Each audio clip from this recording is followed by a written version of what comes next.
All right. What did you want me to say? We just need a hot chick for the thumbnail. All right, we got it.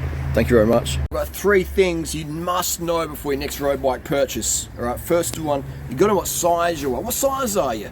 Maybe you've done a keto diet, you lost a little bit of weight, and then your thyroid gland got absolutely boosted. Now you gain all this weight back. You've got a big post-keto barrel gut, so you can't ride a small frame because you've got your pedals pedaling out from your gut. So maybe, maybe you're super lean, maybe you're a yoga person, maybe you've been riding for 20 years. You've got to know what size bike you want, what you prefer, geometry, seat angle, etc. Do you like having your seat slammed forward, or you're more of a laid back person? You're a high cadence rider. Do you like a slammed aggressive low stack height? Do you like high stack? You've got to know what size you are. Next one is price. Like, this bike cost me $600. It was listed for ages. No one wanted it. And maybe it was $1,000. I got it down to $600. It wasn't stolen. Legit sale. It's in mint conditions. It's 19 years old. When I raced in Belgium in 2003, when I got this hat and this, these were used by, I remember riding with Ekimov for Tour of Flanders Recon. He was on this exact frame with a 9-speed Durace group set, the 7700. This is iconic, man. This stuff is still legit. This bike is lighter than the current Trek Madone 12-speed Durace disc brake. It's lighter. This is faster. I would prefer this much more so. $600. So do you want the latest and get absolutely raped with your price? Or do you want to have something that's really Tour de France level and pay under $1,000 for it? What do you want? Do you want a bike that's easy to maintain, that doesn't have proprietary parts? What does proprietary mean? Proprietary means if you have a problem down the track, you're pretty much on your own, all right? What do you want? Do you want a bike that's super good value and super high performance, or do you want the latest stuff because you want some Instagram kudos and you don't care if it costs a lot of money?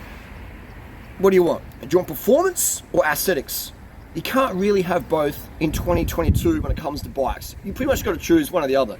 Well, if I'm honest, those pizza cutters don't look good on road bikes. That's true.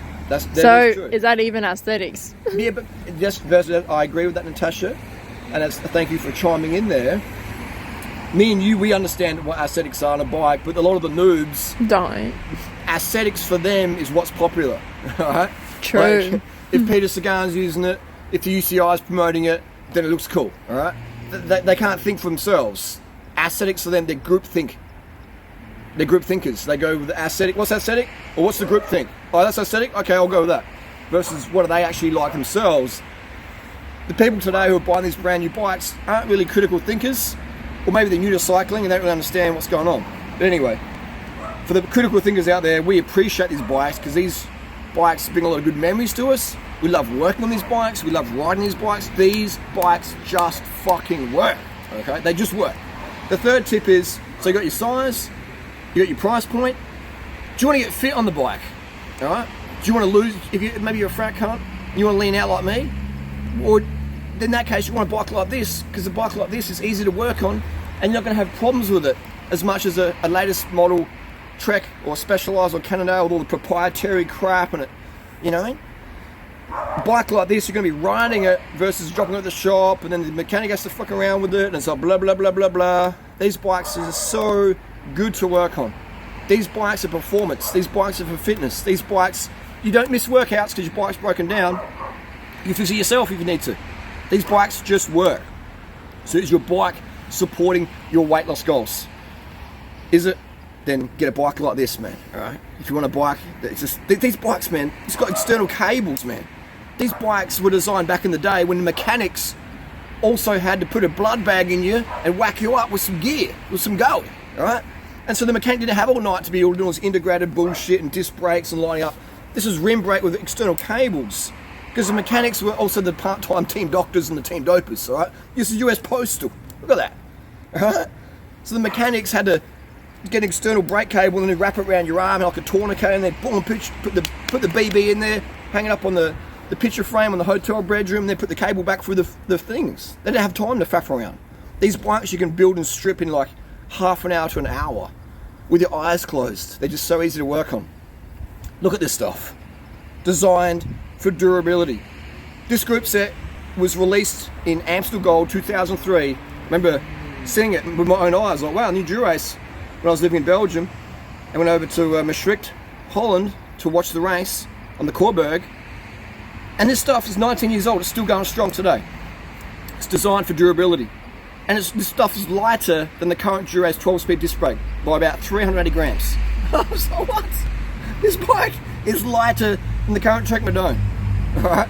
And it would rival the current Amonda SLR if I put some lighter parts in it. Yeah, it's crazy. It's cost me $600. Anyway, this is an alternative video for some people out there.